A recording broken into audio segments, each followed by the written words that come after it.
the Israel lobby has just destroyed, taken down, wiggity whacked, to put it in technical terms, one of the people who showed even the slightest desire to hold Israel accountable for their war crimes, for their genocide, Jamal Bowman. This does not mean Jamal Bowman is great and awesome and amazingly progressive. We'll get to that in a moment. He had some comments here and there that did not align with yay, genocide, Israel, yay, go Israel for genocide, yay. For that, they targeted him and they have now defeated him. This is from Rolling Stone. Jamal Bowman loses seat after pro-Israel lobby boosted opponent to the tune of millions upon millions upon millions of dollars. The race between Bowman and Latimer was the most expensive in the history of the House of Representatives. And I would love to know, I haven't seen it yet, I would love to know the proportion of the amount of money flooding to Latimer versus Bowman. I would imagine that far more was spent for his opponent than was spent by Bowman. This goes to show that you can't even be slightly in favor of holding Israel accountable, or you will be targeted and tens of millions of dollars will be spent, sometimes more, to get you out of office.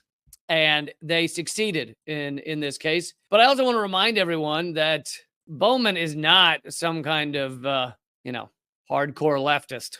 As the always amazing Shama Shawant says, she tweeted out, squad member Jamal Bowman's defeat is a cautionary tale for the left and certainly for socialists about what can happen when leaders break their promises to the working class. Bowman voted to fund the Israel State Iron Dome project. So, not amazing, Bowman. With the rest of the squad, he voted to block railroad workers' strike.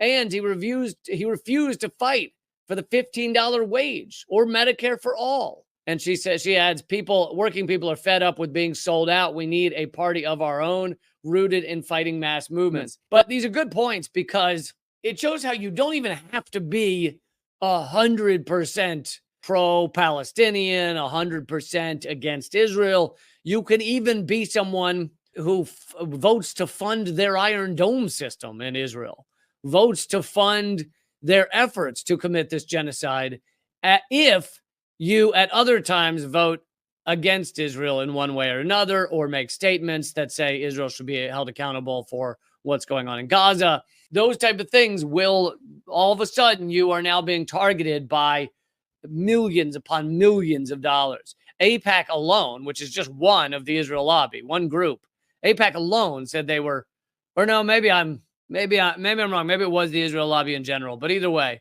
the Israel lobby said they were spending $100 million on these races to take down it's a handful of people. It's not many in our government, in Congress, that actually care about Palestinian people even slightly. It's a tiny number. And the Israel lobby is spending $100 million to get them out, which shows what an insane lock they have on our system, on our government, the Israel lobby does. And that's not anti-Semitic. I'll tell you that.